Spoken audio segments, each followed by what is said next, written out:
Hello, you're listening to Covid-tinted Glasses with Georgina. I'll be speaking to people from all around the world about their unique experiences of the pandemic, the good, the bad, the beautiful and the downright ugly, covering topics like friendship, family, travel, work, mental health and finding love. If you'd like to join me for a chat, then get in touch at georgina_podcast@outlook.com.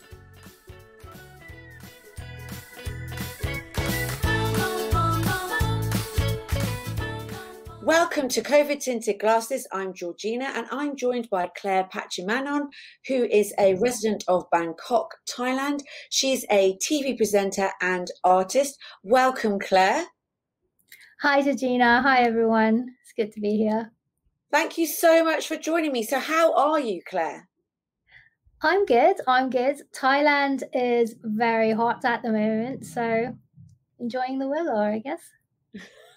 And just to give everyone a little introduction, can you tell us a bit more about your life in Bangkok, whereabouts you live, where you work, how you travel there, and kind of what you like to do in your spare time? Okay, so I moved back. I grew up in Australia, and I moved back to Bangkok about 12 years ago, and now I live and work here. Enjoying it very much, and I basically work from home. I used to work at the TV station, which is about 15 minutes from where I live, so not too much traveling for me in terms of work, and I don't really go out much, so yeah, I'm just enjoying the comforts of my flat. Is that because of coronavirus, the pandemic, or is that in general? I think my life has changed a little bit since the coronavirus started in the beginning of 2020, isn't it? Because I used to travel to work, like when we record, because I'm a freelance presenter, as you know, for BBC Learning English, and I used to have to travel to the studio to record the programs every week. But now we're just recording everything from home. I've invested quite a lot of money in the gears, and yeah, it's still working, so it's good. So, because before you travel by car, didn't you? Yeah, I drive around Bangkok. Yeah, and is that normal for people to travel by car? Usually, if you're an office worker, some people who live in the suburbs would take the SkyTrain into the city. But if you are living in the city, then basically you just drive almost everywhere. Yeah, and you are actually based in the centre of Bangkok. Yeah, quite central. I usually drive anyway. And are you quite close to the river? No, I'm not that close to the river. I'm about 20 minutes away. 20 minutes away, because that's kind of one of the things I remember is the river and the temples along the river. And yeah. So so at the moment you're based at home, and you work from home because that's happened because of the pandemic, so you're set up to do that. So you mentioned that you think your life has changed a lot in the last 12 months. So what else has changed? What about your personal life? And yeah, I used to have I used to go out with friends and family, Thai people like going out. Just like when you're in London, you always go out for meals, entertainment. I haven't been to the cinema since the pandemic started. So it's weird. It's weird, but I think I'm adjusting. But it's still weird because, you used to, if you want to go out and enjoy lunch with friends, you can just go. But now, when I wake up in the morning, I would just check the number of cases first thing. Wow. So yes, if there's any clusters or anything, because in Thailand there's a new cluster at the moment. So yeah, people are a bit scared. Yeah, I did have a look at the news, and it sounds like they're worried about a third wave in Thailand. Is that correct? Exactly. Yes. So in London, as you know, we are kind of coming out of lockdown, but it sounds like you're kind of going back into it again. Is that? Sounds like it. Yes. Yeah. Yeah, there are talks about plans on closing pubs and nightclubs and restaurants. I don't know about restaurants. They might have to close a bit earlier, but pubs definitely might be closed. I think it might be So, closed soon. so they've all been open over the kind of this period of time. Yeah. So when it happened last year, all the pubs and restaurants were closed for about 3 months. And Thailand was doing so well in terms of number of cases until people started coming out of lockdown in June, July. And then it sort of like was okay. We've got like, I think about 50, 60 cases a day of COVID here. So I thought Thailand was doing well, but it was closing all the borders. So if foreigners come in, they would have to quarantine for 14 days. Like everybody has to quarantine for 14 days if they enter Thailand. And I think that's still the situation now. But I don't know what happened with this third wave because it just popped out of nowhere. And they are saying that is the strain from England as well, which Yeah, is weird because they said people had to quarantine, but then how did it enter Thailand? I'm not sure. no, because basically, so all the borders between Myanmar and Yeah, Cambodia and and air travels as well. yeah, they're all shut. So no one's coming across those borders. And technically, if you fly in, do you have to stay in a hotel or you go and quarantine where you're staying? There are two ways. So if you're a Thai citizen, you have a choice of going into state quarantine, which is paid for by the government, or you could choose like you can opt for a private hotel that is certified by the government, but then you would have to pay for that extra service. So there are two types of quarantines. They're called alternative state quarantine or something. The hotels, and so no tourists were allowed in during that period. They're trying to open up Phuket, which is an island in the southern part of Thailand, and without quarantines. But I'm not sure if that plan is going to change, given that there's another outbreak again. Yeah, it sounded like they were trying to vaccinate Phuket to make it Yeah, possible. And in the mainland of Thailand, has the vaccination started or is it still? not going very fast, not fast enough. No. Um, it started because Thailand has got the vaccines like from China, the Sinovac Okay. vaccines, and that was about 3 weeks ago, or 2 or 3 weeks ago. But no, not the vaccination program is not fast enough. I think it's not like in the UK where millions of people have already been vaccinated. I suppose though the situation has up until this point been very different in Thailand, hasn't it? Because of the rates have been very low. And have you been wearing masks out and about when you leave your? Yes, all the time, all the time. If you don't wear a mask in public, people will look at you, sort of. You get the stare. So just on the street, everyone is wearing a mask. Yeah. Right, That's a, including like at supermarkets and yeah. everywhere. That's such a big difference because here people don't wear them on the street; they wear them in the shops and stuff like that. But well, they're meant to. So the pubs and restaurants are still open. So other people that can't work from home, they've still been going to work, or have they? Yeah, people are still traveling to work, but next week is the Thai New Year, so people are mainly off work for 3 days, I think. So So nobody's going to be traveling too much next week. There won't be much traveling, or no, not in Bangkok. I don't think then so. people are not allowed to, or people are just being cautious. And I think a lot of people are just being cautious. Like some of my friends are not going on; they're not even going on holiday because most of the time when it's Thai New Year, people would go on holiday. yeah. I can't see much of that happening this year. And then would you normally go and visit your? Have you got family quite close by in Bangkok, or? Yeah, my mum lives about 30 minutes away, and I see her about once a week. So you have been So, able to do that. Yeah. yeah, I have been able to do that. Yes. So at the moment, it sounds like it's a difficult situation, isn't it? It sounds.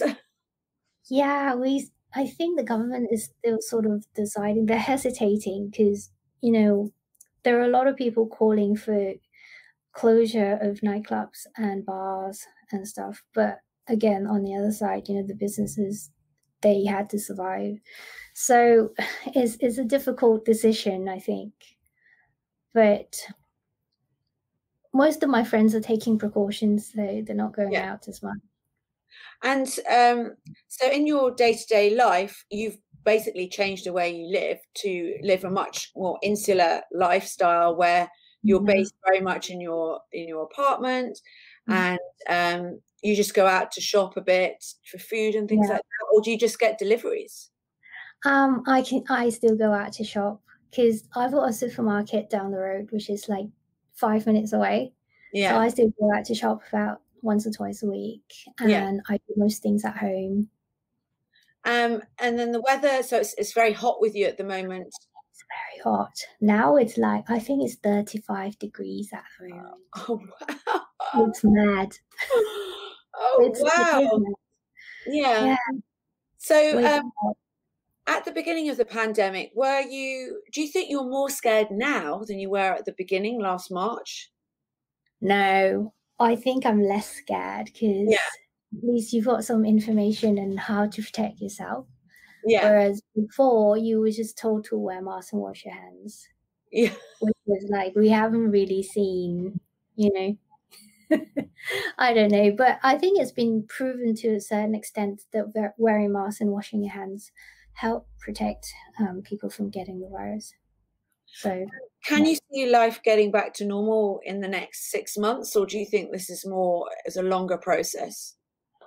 It seems like a longer process. For me, definitely, I'm not booking any trips abroad for the next year, I think. I know you used to travel quite a bit. You were often popping over to London, and I miss London very much. yeah, I was going to ask, so what's one of the things you've missed the most? Traveling, definitely traveling. I miss London. I miss all my friends in London. Miss going to the theatres, taking the flights. Watching the movies, eating the Exactly. food. Yeah. Yeah. When I spoke to someone in the Sunshine Coast yesterday, and she said that she realised she didn't have any friends locally because she basically spent most of her time travelling, and then she see her friends in Australia, but she travel to see them, and uh, Oh that's dear. where her friend base was. And then suddenly she's like, "Oh no, I don't have any friends that live around the corner." Now she can confirm. But did you find that a bit as well? Kind of, because to start with, I didn't have that many friends in Thailand anyway, apart from my colleagues that I work with at the TV station because I didn't grow up here. So most of my friends are in Perth and Canberra in Australia. Yeah. And now that I've worked in London a bit, I've got some London friends as well. Not that many Thai friends, but still, yeah, still good. Still good, yes. So, you're a TV presenter and you're an artist. So, what's happened with that business? Is that still managed to carry on, or is that? I've stopped. I am still doing TV, but I'm just producing the programs. So I'm no longer on TV for now. Yeah, And after being on TV for 14 years, I decided, that I got bored. Basically, I just got bored of waking up so early in the morning, getting makeup, getting my hair done. Like, I sort of got bored of that. So, but I still like being in the TV business. So I'm still producing programs. can you do that from here? Not really, no. I write the scripts at home, but then filming takes place elsewhere in the studio, at the TV station, Yeah, or other studios outside. Yeah, and I had more time last year, so I picked up drawing again. I used to draw like when I was younger in high school, and I had some private lessons as well, so I started to draw a bit more. So that's nice. and you had the private lessons online or face Um, to face? no, that was like pre-pandemic. So Ah, okay. yeah, So, and through the pandemic, you've been able to carry on that hobby. So that's a benefit, really. Yeah, it kind of, yeah. Because I've been able to sell prints and, you know, the drawings as well. So Yeah. it's good. And it's worthwhile mentioning to people listening that you are Thai and you do. So you're actually very, very useful because you're fluent Thai speaker and you're fluent English speaker. So yeah, you're a very useful person to have around. So when you're producing the TV shows, they're in Thai, aren't they? In Thai. They are in Thai. Yep. And then the stuff you do with BBC Learning English is bilingual, basically, isn't it? You do a bit in Thai and a bit of English. So yeah, very useful person to have around. So have you found it harder to cope with problems that have happened in work and in your outside work during the pandemic, or do you think that you're still managing to cope with those kinds of things? Personally, I think I've been able to cope and manage quite okay. But some of my colleagues at the TV station lost their job last year because of COVID. And so a lot of people are now doing more freelance sort of type job. So I think I've managed quite okay. Yeah, work-wise, it's still okay. Personal life, a bit lonely. I get bored sometimes staying at home. Do you get bored? Well, yes and no. Like it feels a bit like Groundhog Day. Do you know what I mean? It's like days of they get to be quite similar, but actually having a dog is great because then I just go to a different park and suddenly it opens things up. I need to get a dog or a rabbit or something. But when it started, I sort of kind of enjoyed it. Like, enjoyed being at home a bit more because, usually when I work 7 days a week before. So I would get dressed and go out every day, whereas it abruptly stopped. And then I kind of enjoyed being at home. I did a lot of decorations. I get to clean up my house and all that. So that was nice. And then it got a bit boring after a while. Yeah. Kind of sad, but what can you do? Well, and I suppose you're maybe feeling that a bit more now, knowing that it's possibly you might go into a lockdown. Yes, definitely. It's just like, oh, God, I don't know what I'm going to do if there's another lockdown in Bangkok. Yeah, it's very, very difficult. I think I've gained weight because I usually go out to the gym to exercise, but now I haven't been to the gym for a year now. Like I cancelled my membership because I was so scared. I don't want to use shared facilities. Yeah. I've been to the park, and then there was a period where the park was closed. Oh no! So no exercise for a while. I even walked in my house. It's like from the TV to the dining table and back for about 15 minutes. That was my exercise for a while. And so that was when the park was closed and everything was much more shut down. But the gyms, did the gym stay open all the way through? No, it was closed for a few months, but now it's open. Yeah. Well, one person I spoke to in New York, he said that the one thing he didn't do was push-ups, and that's the advice he would give himself, was do push-ups. It was quite funny. Because he felt that he'd kind of let that go. So do you think you've learned anything about yourself over the last year, or learned things you don't want to know, maybe? I don't know.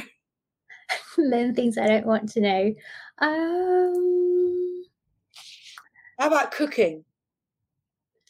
Oh, yeah, I get to cook a lot more last year. Yeah, including now, because I used to eat out quite a lot. But now, there's not that many places you can go to. Like, especially there's news that COVID was spreading in the mall as well, in the department stores nearby. Oh, no. So I was lucky I didn't go there. But yeah, I'm cooking a lot more at home. So exploring different menus. Yeah, so cleaning as well, I think, is a thing that we've all kind of got a lot used to, which is rather boring. So if you could think back to 12 months ago at the start of the pandemic, what advice would you give yourself? What advice would I need to think about this. What advice would I give myself during the start of the pandemic? That I didn't really need to stock up on instant noodles. When it started, people were panic buying food. So I joined the crowd, and I bought a few packs of instant noodles, like big How packs. many? I think so there were 10, about 30 to last me a month. I mean, I am laughing, but people panic bought toilet rolls, flour. They didn't need to stock up on that at all. Yeah, I thought I was going to starve because I couldn't get the food I wanted, and then I actually went out to a supermarket, and there was all the food I needed. You know, exactly. It's the same here. I felt stupid, but you know. Yeah, I forgot about that. But yes, the toilet roll saga in the UK was huge. I saw that in the news. Yeah. Don't worry about your noodles. Is fine. It was just, I mean, at least have you got through all the noodles now? No, not yet. They're still there. Another thing that's even funnier. Another thing I did was buy stuff to make handmade hand sanitizer, because we couldn't get that very often at the beginning. But yeah, I remember that as well. No, I didn't stock up too much on that because I knew they're gonna have to produce it, just like food. Why was I so stupid? But well, all the ingredients I've now put away. I don't need to make my own hand sanitizer. You can buy it in the shops. It's all okay. Exactly. So what's the one thing, do you actually do you have any worries about the future after the pandemic, or do you think now that you've set yourself up in a way that you can pretty much, you know, cope with any changes? Yeah, I think so. I think if there's one thing this pandemic has taught me, I think it's being resilient. Yeah. So, you know, because I don't know, if there's another pandemic, I sort of know what to do now and not panic. Yeah, I think. Not buy noodles. No, wouldn't. Didn't need to. So what's one last question. So what are you going to do as soon as the restrictions are lifted, which I know seems quite a long way off for you in Bangkok? What's the first thing you're going to do? So as soon as you feel safe. Locally or internationally?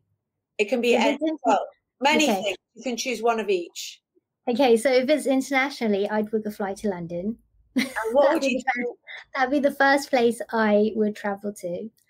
And if it's locally, I don't know, maybe book a holiday to the beach somewhere nice. Go somewhere nice. I need a change. I've been in this flat too long. And what beach destination would it be? Because obviously you know the best ones. I would say Krabi. Krabi is my favorite. Yeah. And when you get to London, what would you do? What would be the first thing you do in London? Go see my friends. Yay! Yay! I'll invite everybody out for a drink. It'll be so much fun. I know it still seems a long way off. Thank you so much for chatting to me, Claire. I know you're really busy. For having me. And I will see you virtually very soon. But thank you so much. Bye-bye. Bye. Take care. It is weird now. I don't know what's going to happen next week. I still have my noodles. You still have your noodles.